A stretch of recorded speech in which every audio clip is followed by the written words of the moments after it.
Hello students, मैं हूं राजीव वर्मा। आज का जो हमारा वीडियो होगा इसका विषय है भारत में आदिवासी आंदोलन। आधुनिक भारत के अंतर्गत एक महत्वपूर्ण टॉपिक है आदिवासी आंदोलन। जब आप पूरा नेशनल मूवमेंट पढ़ते हैं तो उसी नेशनल मूवमेंट में जैसे कि आप 1857 का टॉपिक पढ़ते हैं रिवोल्ट का, उसी तरीके से आदिवासी आंदोलन भी एक महत्वपूर्ण विषय है। हम सबसे पहले चर्चा करेंगे कि एक तो आदिवासी कौन है और उनके जो आंदोलन होते हैं, उनके जो रिवोल्ट्स होते हैं, उसका प्रमुख कारण क्या होगा और ब्रिटिश सरकार ने उन्हें किस तरीके से हैंडल किया था। चलिए शुरुआत करते हैं। सबसे पहले तो आदिवासी दो शब्दों से मिलकर बना है, आदि और वासी। आदि मतलब प्रारंभिक, वासी जो रह रहे हैं, ऐसे लोग जो किसी क्षेत्र विशेष में बहुत प्राचीन समय से रह रहे हैं। तो क्षेत्र विशेष प्राचीन क्या हो सकता है? वन हो सकते हैं। तो ये लोग वनों में लंबे समय से, प्राचीन काल से रह रहे हैं उस क्षेत्रों में, तो इन्हें सामान्य रूप से क्या कहा जाएगा? आदिवासी। भारत के, जब हम आधुनिक भारत के संदर्भ में पढ़ रहे हैं तो भारत के बहुत सारे क्षेत्र हैं जहां पे ट्राइबल्स ज्यादा है। जैसे अगर हम जम्मू कश्मीर की भी बात कर सकते हैं, उत्तराखंड का भी इलाका आपके पास आता है, भारत का पूरा नॉर्थ इंडिया वाला पार्ट हमारे पास आता है। उसके साथ साथ नॉर्थ इंडिया के काफी पार्ट के साथ साथ अगर हम नॉर्थ ईस्ट की बात करेंगे तो वहां पे ट्राइबल्स बहुत ज्यादा रहती है।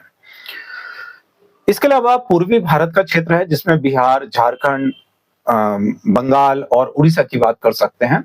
पश्चिमी भारत में विशेष रूप से अगर हम बात करेंगे तो गुजरात का क्षेत्र है, राजस्थान का क्षेत्र है, और दक्षिण की बात करेंगे तो महाराष्ट्र है, कर्नाटका, तेलंगाना, केरला, तमिलनाडु, ये सारे क्षेत्र हैं। और मध्य भारत की बात करेंगे तो मध्य प्रदेश, छत्तीसगढ़ का जो इलाका है ये। आदिवासी आंदोलन ऐसा नहीं था कि वो सारी जगह पर हुए थे। अगर हम विशेष रूप से उत्तर भारत में बात करें और उत्तर भारत के भी पर्वतीय क्षेत्रों में बात करें तो वहां कोई खास आदिवासी आंदोलन की जानकारी नहीं मिलती। या तो कारण ये हो सकता है कि उस जगह पर जो ब्रिटिश मूवमेंट है वो उतना ना हुआ हो, शोषण उतना ना हुआ हो, तो वहां से कुछ इस तरह की चीजें नहीं मिलती। लेकिन अगर हम भारत के नॉर्थ ईस्ट की बात करते हैं, जैसे आसाम का क्षेत्र आपके पास हो सकता है, उसके आसपास का इलाका है, या जो भारत के पूर्वी वाला भाग जिसमें मैंने अभी आपको बताया था साउथ की बात करें, या वेस्टर्न और मिडिल की बात करें, तो यहाँ पे ट्राइबल मूवमेंट्स काफी ज्यादा होते हैं। अगर हम सबसे पहले इन ट्राइबल मूवमेंट्स के एक नेचर की बात करें, यानी कि इसका स्वरूप क्या होगा, तो ये एक महत्वपूर्ण जानने वाली बात है। ट्राइबल ने जो रिवोल्ट्स हैं, इसका प्रमुख नेचर होगा हिंसात्मक, बहुत वायलेंस टाइप का होगा, क्योंकि आदिवासी अपने साथ प्राय अशस्त्र रखते हैं। वो तीर, कमान, भाले जो है वो इनके पास होते हैं, और जब कोई इनका शोषण करता है, इनके पारंपरिक चीजों में हस्तक्षेप करता है, तो ये तुरंत हिंसक हो जाते हैं।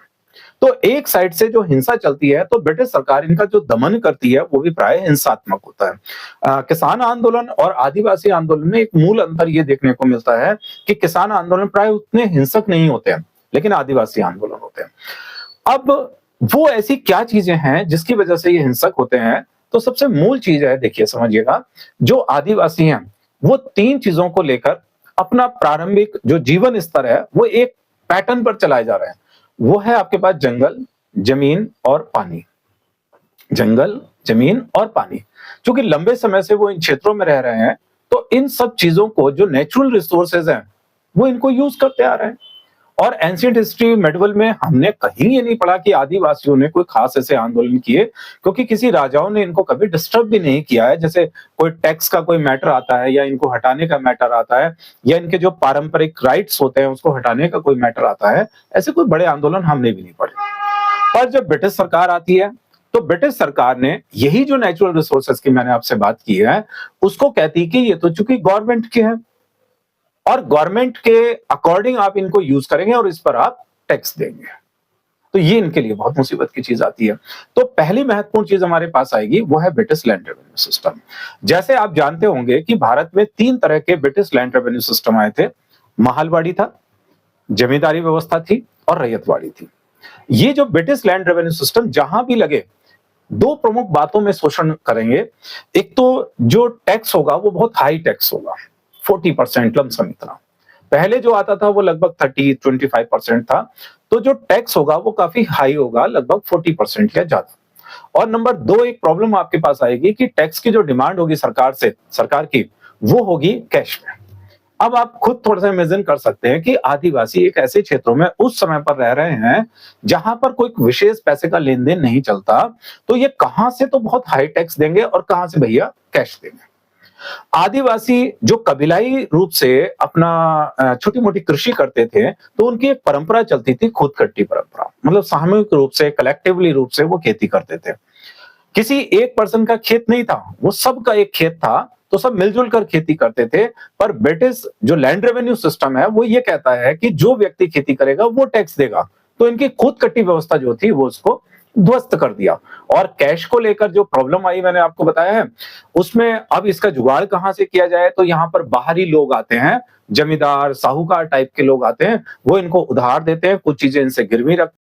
तो जब ये ब्रिटिश उस लैंड रेवेन्यू सिस्टम के कुचक्र में फंसते हैं और जब ये उससे बाहर नहीं निकल पाते हैं, तो ये असंतोष बढ़ता है इसमें और अंततः वो फिर विद्रोह की ओर बढ़ता है।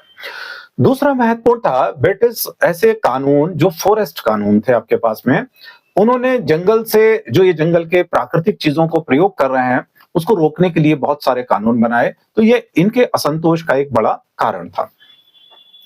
1813 में ईसाई मिशनरियों को भारत में ईसाई धर्म के प्रचार प्रसार की मशीन वो दी गई, परमिशन दी गई।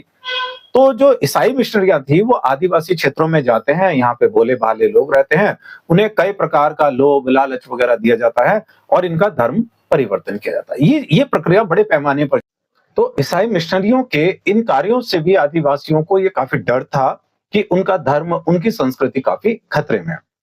इसके अतिरिक्त आदिवासी क्षेत्रों में इनके परंपरागत जो अधिकार थे, जो शांतिपूर्ण ढंग से रह रहे थे, इसमें बहुत हस्तक्षेप हुआ। रेल लाइन का निर्माण करना, सड़कों का निर्माण करना, जिससे जो एक शांतिपूर्ण माहौल था, इससे भी ये काफी डिस्टर्ब होते हैं। तो ये मिले जुले एक ऐसे कारण होते हैं जिससे आदिवासी समाज जो थे, जहां भी ये रह रहे थे, उसमें बहुत असंतोष होते हैं और उस असंतोष की परिणति कहीं ना कहीं वो विद्रोह में हमारे पास दिखाई देती है। आदिवासी आंदोलनों में अगर देखा जाए तो ब्रिटिश सरकार ने इनका दमन बहुत बुरी तरीके से किया। जैसा मैंने अभी आपको बताया था कि प्राय ये हिंसक होते हैं, लेकिन ना तो सरकार ने कभी कोई खास कम्युनिकेशन की कोई पहल की, बल्कि अगर कहीं पर कोई आंदोलन विद्रोह होता भी है तो उसका दमन बहुत बुरी तरीके से किया। तो आदिवासी आंदोलनों का व्यवहार हिंसक है, ये बात सही है, लेकिन इनका दमन भी ब्रिटिश सरकार के द्वारा बहुत हिंसक तरीकों से किया गया था। तो इस वीडियो में आज हम इतनी ही अपनी बात को रखते हैं। कभी अगली वीडियो में हम आपसे चर्चा करेंगे दूसरे विषयों पर और काफी विस्तृत रूप से चर्चा की जाएगी।